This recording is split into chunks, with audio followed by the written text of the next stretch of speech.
Hey guys, in this video of the first Saab Under the Knife, we're going to take apart this Saab 9.5 ABS module. But this is the good one. Here's the bad one. Can you tell why it's bad?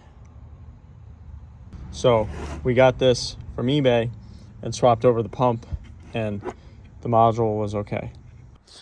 So here's a look at the entire ABS module.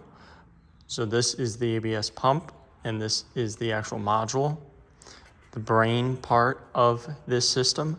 This is the motor. So when you are spinning out, it's supposed to save you. So as we take it apart, you can see there's e-torques. Now, I used to work at a Saab dealer about 6 years ago, and we used to change these a lot on 9.5s. Did a few of these, but mainly these.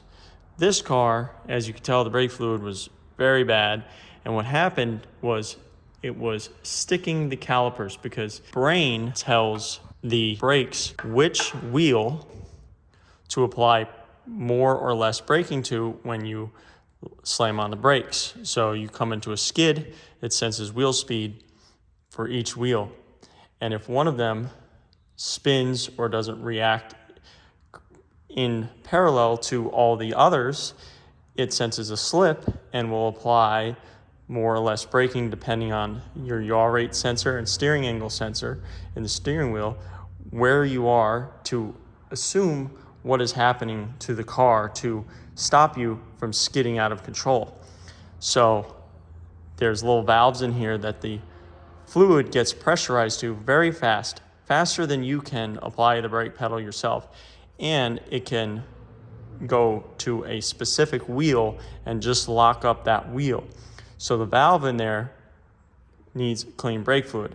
And when the brake fluid is very dirty, it can cause the valve to stick and it can cause your pedal to not work or overwork on a certain brake or all the brakes if it's real bad. No real obvious way to pull this apart to get to where more of the board is, backside. Might have to pry this. This might actually be good though, so could actually sell this if need be, where this is pretty much done for. I would not trust this in a car. So you have your 12 solenoids here. They're like a coil. They trigger these solenoids to move and adjust per each wheel. So it'll send a signal, computer will think, and it'll say, I need to fire this one for a certain amount of pressure to this one wheel, or I need a little bit on these two wheels, or a different pressure. So, looks like probably some sort of power connection that plugs in to the module here, and or sensor like contact points there into the center of here, and you got your big DC motor on the back with 2 e-torques on it.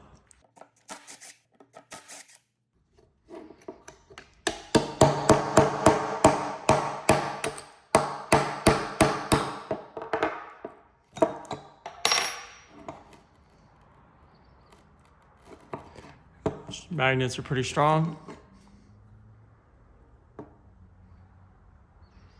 See, a bit of dirt came out, just some wear and tear. See the magnets in there.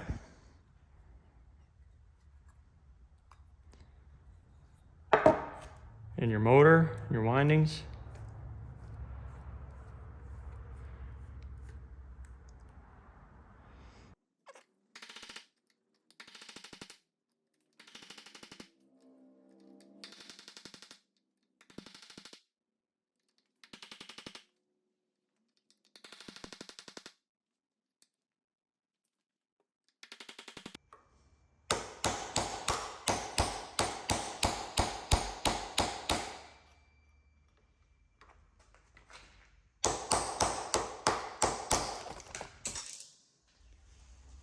As I figured, it was spring under there. I just wasn't sure how to get the locking mechanism out. So this cap sits over here, spring pressure. I'm wondering if there's another spring under this one.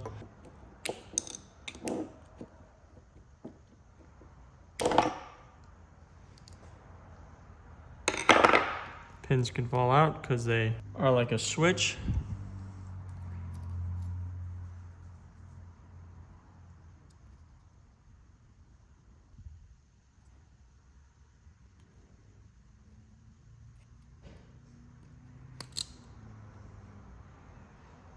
It is crazy to think about how humans have created something so small, so sophisticated.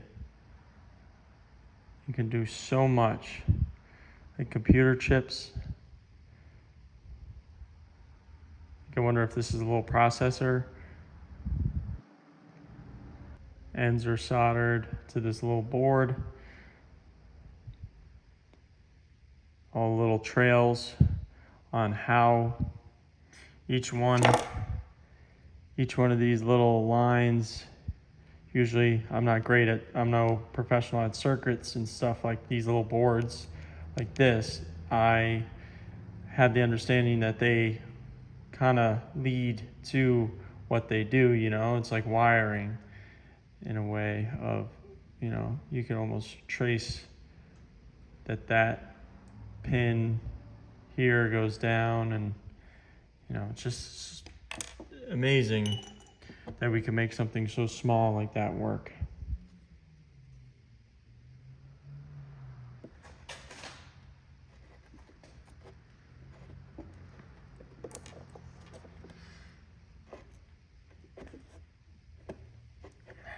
You know?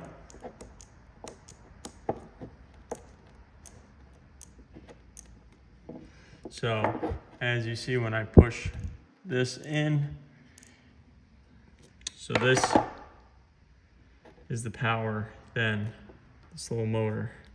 So obviously this motor is very powerful and needs a lot of power. So you don't give it tiny little connectors. You have big power, big connectors going to it. So you can see that's where they go to. Actually, yeah, it goes right through. I didn't realize that. Goes right through. So it looks like that this power comes through into here and runs down to here to one side, and the other one runs down to this side. And you have these two little trail ends probably off the other end of it. There's some springs popping off.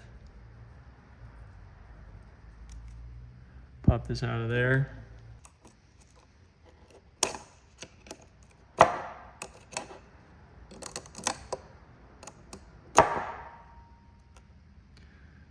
So see how that connects into there, which I think, I'm not entirely sure. You see that rides almost right up against this. And as this turns, I believe it receives the,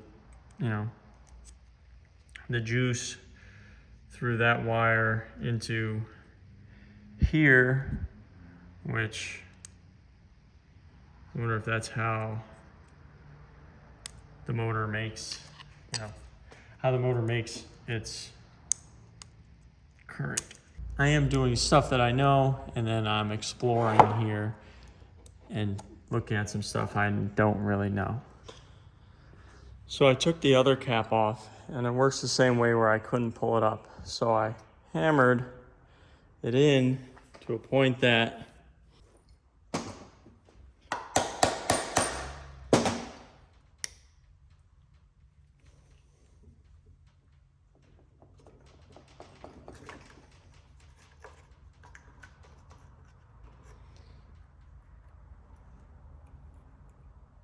Yep, so it is, as I was thinking, a suction problem where it's got an O-ring, it's sealed, its brake fluid goes through here, through its tunnels and channels. I'll put up on the screen a general idea of the tunnels and the way that runs. There's different types of ABS modules, the way that they work. Every car different, very intricate workings of these, and depending on what you're working on, you need to know that or not if it's a problem that gets more in depth of, you know, this one where it's like, we knew this was bad after checking the car and figuring that the hoses are good, the calipers are good, and trying to flush the system and it's still sticking on, had an internal plug or valve in here that is not releasing.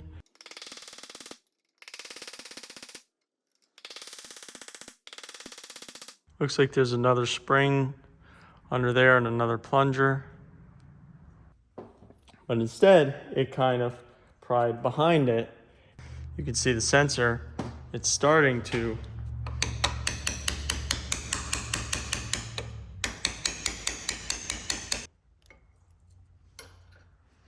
there we go. Oh, I messed this up. Now it's grinding.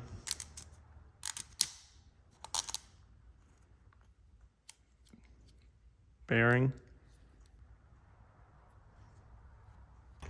So you look in here, there's needle bearings in there where this was riding. This little spring-loaded thing on the top and bottom, which might be where this little one on the top is located. Two little spring-loaded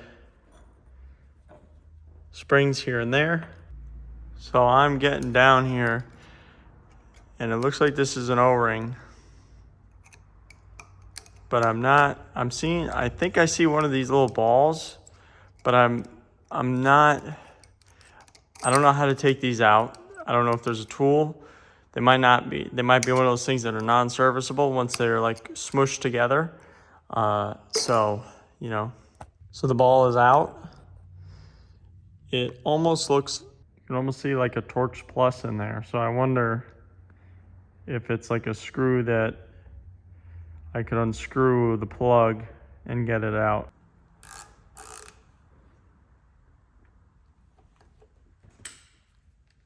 I kind of mushroomed it a little too much, I think. I messed it up. The other side might be okay. So to get access to this one, instead of messing it up with the chisel, I just went in with a drill bit. Okay, I've seemed to just round it, so I'm just gonna see what happens if I drill it.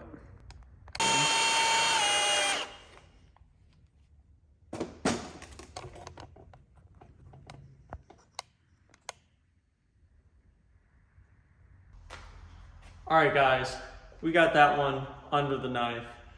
I can't wait to show you what the next part is that people replace a lot on their Saab that I'm gonna be diving into. Leave a comment what you think that part is, and we'll see it in the next video. Peace out.